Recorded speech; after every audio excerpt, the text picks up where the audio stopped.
Hello प्यारे बच्चों आज हम class 11th chapter 8 binomial theorem का पार्ट 4 देखेंगे।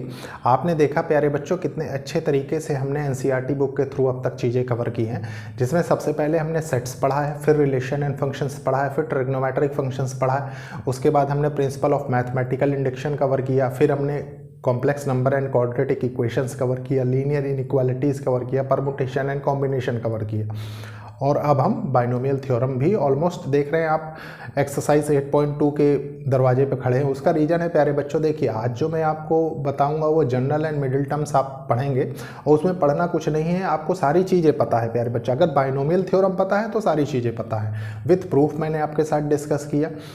कुछ पॉइंट्स हैं जो आपको पता होने चाहिए, तो मैं सबसे पहले वो पॉइंट्स नोट करूंगा फिर एक्सप्लेन करूंगा, क्योंकि थ्योरेटिकल वे और प्लस एक सिस्टमैटिक वे से पढ़ने का यही एक अच्छा तरीका है।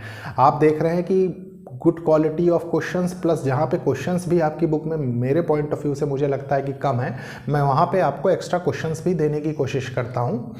प्यारे बच्चों ये एक इनिशिएटिव है उन बच्चों के लिए जो बच्चे महंगी पढ़ाई नहीं अफोर्ड कर सकते, प्लस एक अच्छी अपॉर्चुनिटी उन स्टूडेंट्स के लिए है जो स्टूडेंट्स क्लास 11th क्लास 12 के साथ साथ कोई भी कॉम्पिटिटिव एग्ज़ाम के लिए प्रिपेयर कर रहे हैं। प्यारे बच्चों तो स्टार्ट करते हैं। सबसे पहले मैं कुछ पॉइंट्स नोट कर देता हूं जनरल एंड मिडिल टर्म्स के, उसके बाद उनको मैं एक्सप्लेन करूंगा।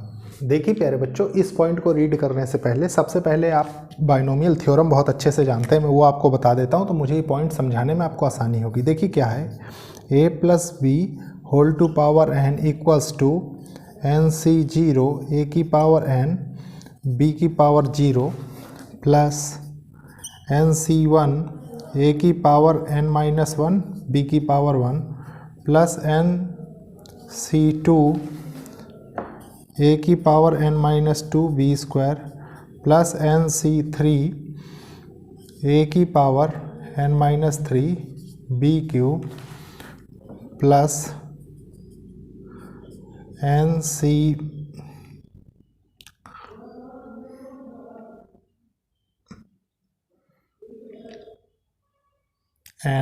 बी की पावर n, ठीक है। b की पावर n, a की पावर 0 रख दीजिए, a की पावर 0 b की पावर n, ये हो गया, ये लास्ट टर्म हो गई। अब प्यारे बच्चों देखिए क्या है, इस पॉइंट को सबसे पहले पढ़ेंगे, इससे कंपेयर करेंगे। देखिए क्या है, in the binomial expansion for a plus B whole to power n, ठीक है। देखिए a plus B whole to power n, we observe that, हमें समझ में आता है ऐसा कुछ, ठीक है, हम महसूस करते हैं ऐसा, that the first term is, first term देखिए ये है, ठीक है, फर्स्ट टर्म। उसके बाद क्या है, द सेकेंड टर्म इज, ये सेकेंड टर्म है देखिए, ठीक है, सेकेंड टर्म। उसके बाद क्या है, the third term is NC2 an-2 b square, ये देखिए थर्ड टर्म है, ठीक है, थर्ड टर्म है, थर्ड टर्म। उसके बाद देखिए क्या, एंड सो ऑन, कोई बात नहीं। Looking at the pattern of the successive terms we can say that, देखिए इस पैटर्न को देखते हुए और आगे तक, ठीक है, सक्सेसिव टर्म्स हम क्या कह सकते हैं, we can say that r plus 1th term, ठीक है, is r plus 1th term क्या होगी, r प्लस 1th टर्म जो होगी वो हो जाएगी ये, ठीक है। अब इसके बाद देखिए क्या है, the r plus 1th term is called general term, आप इसको क्या कहेंगे, आप इसको जनरल टर्म कहेंगे, वही चीज़ यहाँ लिखी हुई, ठीक है, of the expansion a plus B whole to power n, मतलब किसका जनरल टर्म है, इसका जनरल टर्म है, a plus B whole to power n का। इट इज़ डिनोटेड बाय, और ये डिनोट कैसे होता है, TR प्लस 1 जनरल टर्म, ठीक है, दस TR प्लस 1 इक्वल्स टू, और ये प्यारे बच्चों जो दिया हुआ है ये है आपका जनरल टर्म का फॉर्मूला, ठीक है।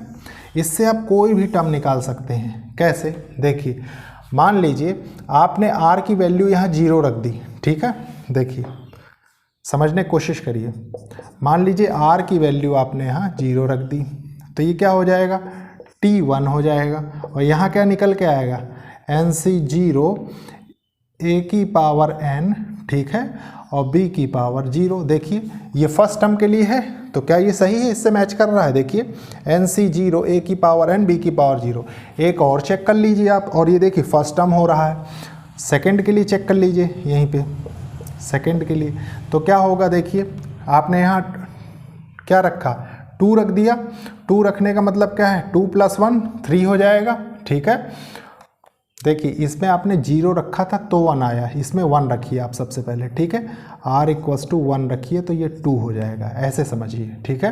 तो ये क्या हो जाएगा, NC r = 1, ठीक है, मतलब ये टर्म से रिलेटेड है। और ये क्या हो जाएगा, a(n-1) b⁻1। अब देखिए r = 1 मतलब ये टर्म जो आपने लिया है यहाँ पे फर्स्ट टर्म के लिए सही है। देखिए NC1 a⁻n-1 b⁻, ठीक है।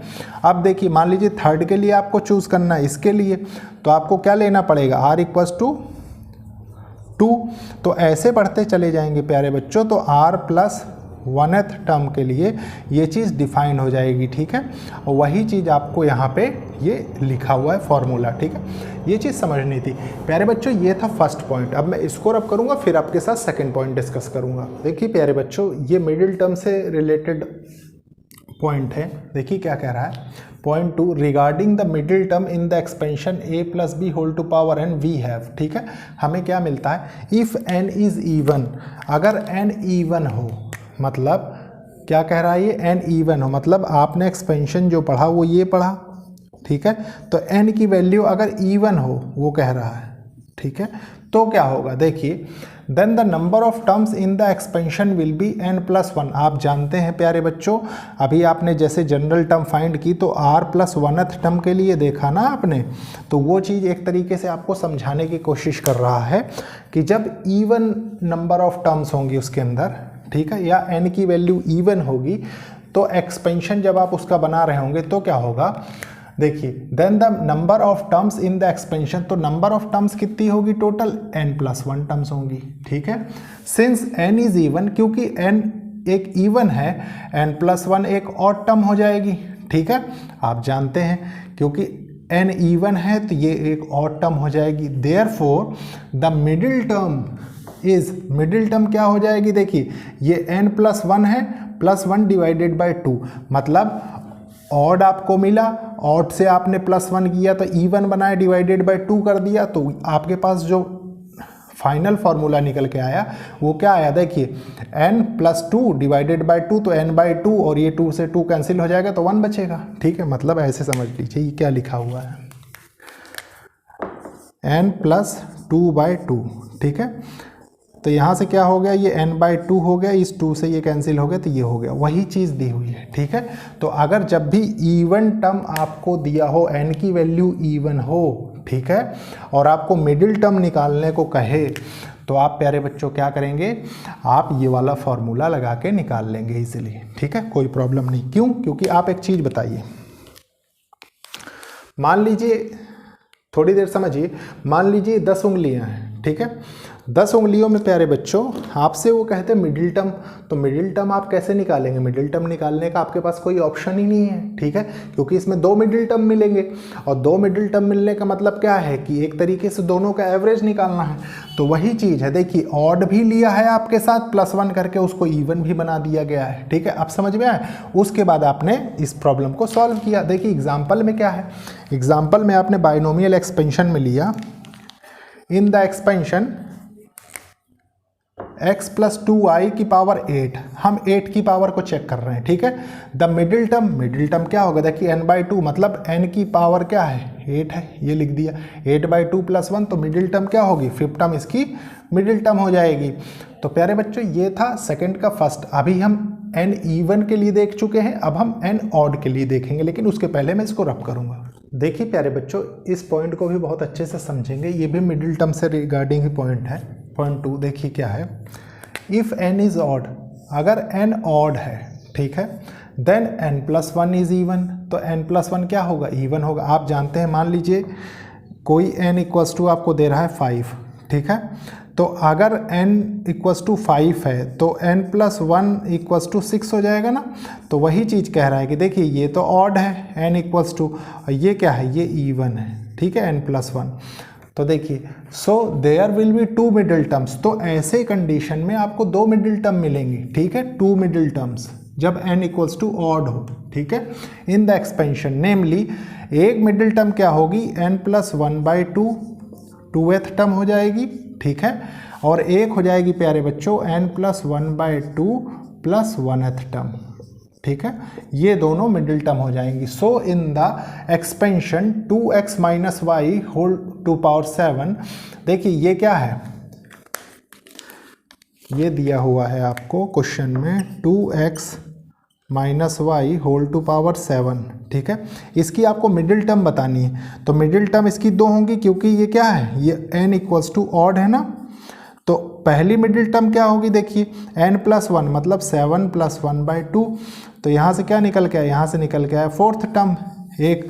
तो दूसरा क्या होगा, देखिए n प्लस 1/2 प्लस 1 इसमें रख देते हैं, देखिए तो ये क्या होगा 7 प्लस 1/2 प्लस 1, तो ये क्या होगा, देखिए 8/2 4 प्लस 1 5th टर्म।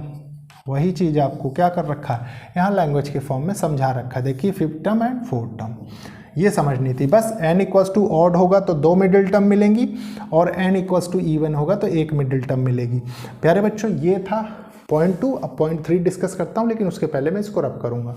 देखिए प्यारे बच्चों अब हम पॉइंट 3 बहुत अच्छे से डिस्कस करेंगे। देखिए पॉइंट 3 क्या कह रहा है, इन द एक्सपेंशन ऑफ, अगर मान लीजिए हम एक्सपेंशन कर रहे हैं x plus 1/x whole to power 2n, ठीक है, where x is not equals to 0, x is not equals to 0 क्यों है, क्योंकि डिनोमिनेटर अगर 0 हो जाएगा तो अनडिफाइंड फॉर्म हो जाएगी, ठीक है, 1/0 undefined form. The middle term is, middle term क्या होगी।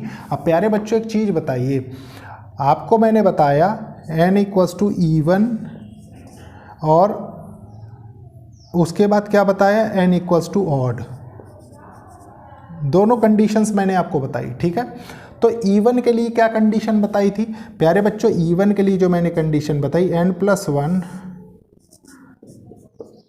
ये होती थी इसकी मिडिल टर्म, ठीक है, मिडिल टर्म। अब एक चीज़ बताइए, मान लीजिए मैं 2 ले लूँ, 2 ले लूँ, ठीक है, फिर मैं इसको लिख दूँ 4 लिख दूँ, ठीक है, फिर 6 लिख दूँ, तो प्यारे बच्चों एक चीज़ बताइए ये क्या होगा, 2 इंटू 1 लिख सकता हूँ इसको मैं 2 इंटू 2 लिख सकता हूँ, इसको मैं 2 इंटू 3 लिख सकता हूँ। अब अगर मैं इसमें से 2 कॉमन ले लूँ, ठीक है, तो ये क्या हो जाएगी 1, देखिए 1 2 3 ऐसे करके निकलता चला जाएगा ना। थोड़ा सा एनालिसिस करने की कोशिश करिए मैं क्या समझा रहा हूँ। तो यहाँ पे अगर इस टर्म पे हम फोकस करें, ठीक है, तो मैं इसको ये भी तो लिख सकता हूँ 2 इंटू n, ये लिखा जा सकता है। अब प्यारे बच्चों इसका मतलब क्या है कि ये भी एक इवन टर्म है, और इवन टर्म होने का मतलब क्या है कि इसका जो मिडिल टर्म निकलेगा वो इस n के बदले क्या हो जाएगा 2n हो जाएगा, और 2n होगा तो आपके पास क्या निकल के आएगा, देखिए 2n प्लस 1/2 मतलब 2n प्लस 2/2। आप इसके बाद क्या करेंगे 2 कॉमन ले लेंगे, n प्लस 1/2 हो जाएगा। तो इसकी मिडिल टर्म कौन सी होगी, इसकी मिडिल टर्म हो जाएगी n प्लस 1th टर्म, ठीक है। वही चीज़ आपको यहाँ बताई गई है, 2n इज इवन, ये चीज़ समझनी चाहिए। अब देखिए ये पॉइंट क्या कह रहा है, इट इज़ गिवन बाय, ये दिया हुआ है हमको, देखिए 2n cn मतलब 2n में से total n object at A time हम सेलेक्ट कर रहे हैं। और अगर ऐसी कोई कंडीशन बन रही है कि x की पावर n है और 1/x की पावर भी n है, ठीक है, तो ये क्या होगा, ये हमको रिजल्ट दे रहा होगा 2n cn मतलब कांस्टेंट टर्म हमको बता रहा होगा, कोएफिशिएंट ऑफ दिस एक्सप्रेशन, ठीक है। This term is called the term independent of x। ये क्या है, टर्म इंडिपेंडेंट ऑफ x है, मतलब x का कोई चेंज नहीं समझ में आ रहा है। क्यों, देखिए ये क्या दिया हुआ है, x की power n into 1/x whole to power n, ठीक है। आप इसको थोड़ा सा ओपन करिए तो क्या हो जाएगा, ये x की पावर n इंटू 1/x की पावर n, तो ये कैंसिल हो जाएगा ना, तो देखिए 1 बचा। तो वही चीज़ आपको समझा रहा है कि टर्म इंडिपेंडेंट ऑफ x का कोई फर्क नहीं पड़ रहा है, और द कांस्टेंट टर्म आपके पास जो यहाँ से निकल के आएगा इसमें से वो क्या होगा, वो एक कांस्टेंट टर्म होगा। अब प्यारे बच्चों इसको रब करेंगे, उसके बाद हम क्वेश्चंस देखेंगे। देखिए प्यारे बच्चों ये क्वेश्चन है, क्वेश्चन को बहुत अच्छे से रीड करेंगे, समझेंगे और सॉल्व करेंगे। देखिए क्वेश्चन क्या कह रहा है, फाइंड ए, आपको ए निकालना है, ठीक है।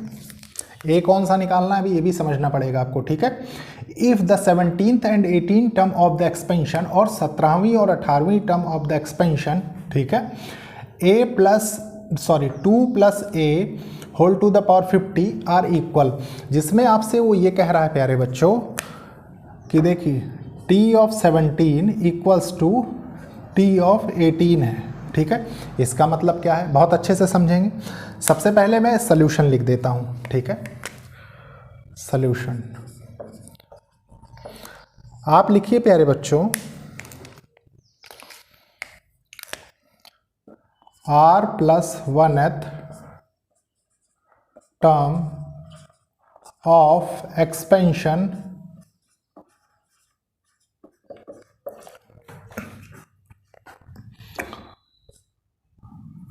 देखिए आपको मैंने अभी तक जो a+b whole to power n expansion बताया था प्यारे बच्चों, मैं यहाँ पे चेंज कर रहा हूँ अंदर की टर्म्स। उसका रीजन है कि a आपको क्वेश्चन में दिया हुआ है, ठीक है। तो मैं इसको लिख देता हूँ x+y whole to power n।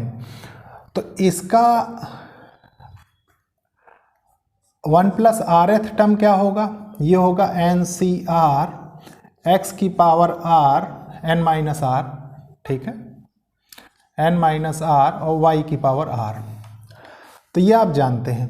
अब प्यारे बच्चों बस इसको आपको समझना है। इसको क्या समझना है, देखिए सबसे पहले इस एक्सपेंशन को देखिए आप, इधर साइड में थोड़ा सा समझेंगे बहुत अच्छे से। देखिए ये क्या है, 2 plus A whole to power 50। इसको इससे कंपेयर करिए तो देखिए क्या लिखा हुआ है, x इक्वल्स टू 2 लिखा हुआ है, y इक्वल्स टू a लिखा हुआ है और n इक्वल्स टू 50 लिखा हुआ है। कोई प्रॉब्लम नहीं है यहाँ तक, ठीक है। T17 T18 इस एक्सपेंशन का आपको फाइंड करना है, ठीक है। तो अगर अकॉर्डिंग टू T r+1 करें तो इसको क्या लिख सकते हैं आप, T16+1 लिख सकते हैं। और इसका एक्सपेंशन क्या होगा, इसका एक्सपेंशन हो जाएगा n इक्वल्स टू 50 आपको गिवन है, ठीक है। तो 50 C r कितना है 16 हो गया, x कितना है, x के बदले देखिए 2 दिया हुआ है, ठीक है। तो इसको करिए into 2 whole to power n-r, मतलब ये हो जाएगा 34, 50 - 16 34 होता है, इंटू a की पावर कितनी हो जाएगी 16। देखिए उसके बाद देखिए नेक्स्ट क्या है, T17+1 लिख दीजिए, तो ये हो जाएगा 50 C 17 इंटू 2 की पावर 17 होगा तो ये कितना हो जाएगा 33, और a की पावर कितना हो जाएगा 17। अब प्यारे बच्चों ये तो आपको पता लग गया, ठीक है। और गौर करिए ये बराबर किसके है, ये हो रहा है ना T17 और T18 के, और आपको क्वेश्चन में ही कह रहा है कि ये दोनों बराबर हैं, ठीक है। और ये दोनों बराबर होने का मतलब क्या है कि ये पोर्शन भी बराबर होगा, तो कर देते हैं, बस यही था सोल्यूशन इसका। देखिए 50 C 16 2 की पावर 34 इंटू a की पावर 16 इक्वल्स टू 50 C 17 2 की पावर 33 a की पावर 17, ठीक है। अब इसको चाहे जैसे आप सॉल्व करिए, देखिए मैं ऐसे सॉल्व करता हूं, ये टर्म को इसके नीचे ले आता हूं और इसको इधर ले जाता हूं, ठीक है। इसको इधर ले जाता हूं, इसको इधर ले आता हूं। देखिए 50 C 16 2 की पावर 34 डिवाइडेड बाय 50 C 17 2 की पावर 33 इक्वल्स टू ये कितना हो जाएगा, देखिए a की पावर 17 बाय a की पावर 16। कोई प्रॉब्लम नहीं। अब ये ऊपर चला जाएगा तो क्या होगा प्यारे बच्चों, देखिए ये a बचेगा, ठीक है। ये ऊपर जाएगा तो क्या होगा 2 बचेगा, लेकिन इसको आपको ब्रेक करना है। तो देखिए इसको आपने किया 50 फैक्टोरियल 16 फैक्टोरियल 34 फैक्टोरियल इनटू, देखिए ये जब ऊपर जाएगा तो क्या होगा 17 फैक्टोरियल 33 फैक्टोरियल 50 फैक्टोरियल, और ये ऊपर क्या बचेगा, ये तो 2 ही बचेगा सिर्फ, ठीक है। तो आप इसको एज सच मल्टीप्लाई 2 से ही कर दीजिए, कोई प्रॉब्लम नहीं। अब जो टर्म्स कैंसिल हो उनको कैंसिल कर दीजिए। कैसे, देखिए ये कैंसिल हो जाएगा इसके साथ, ठीक है। आपके पास बच्चा ये और ये, इसको सॉल्व कर लेते हैं। देखिए क्या होगा, a इक्वल्स टू 17 फैक्टोरियल को लिख सकते हैं 17 इंटू 16 फैक्टोरियल, ठीक है। और ये क्या है 33 फैक्टोरियल, इसको 33 फैक्टोरियल लिखा रहने दीजिए और इंटू 2 है न्यूमरेटर के लिए, ठीक है। डिनोमिनेटर में क्या है देखिए 16 फैक्टोरियल इंटू 34 इंटू 33 फैक्टोरियल। अब जो कैंसिल हो प्यारे बच्चों उसको कैंसिल करेंगे यहाँ पे। देखिए इस 33 फैक्टोरियल से ये 33 फैक्टोरियल कैंसिल हो जाएगा, ठीक है। इस 16 फैक्टोरियल से ये 16 फैक्टोरियल कैंसिल हो जाएगा। 17 2 जा 34 होता है और 2 से 2 कैंसिल होगा तो क्या बचेगा 1। मतलब a की वैल्यू क्या आ गई, a इक्वल्स टू 1। और यही इस क्वेश्चन का आंसर है, ठीक है। आपसे a की वैल्यू ही पूछ रहा था। तो प्यारे बच्चों एक एक कॉन्सेप्ट अगर आपका क्रिस्टल क्लियर है तो आपको कोई प्रॉब्लम नहीं होने वाली। ये था आज का लास्ट क्वेश्चन। प्यारे बच्चों नेक्स्ट क्लास में हम इसी टॉपिक के ऊपर बेस्ड अभी एक टोटल लेक्चर डिज़ाइन करेंगे, उसके बाद हम एक्सरसाइज 8.2 डिस्कस करेंगे। तो ओके, थैंक यू बच्चों।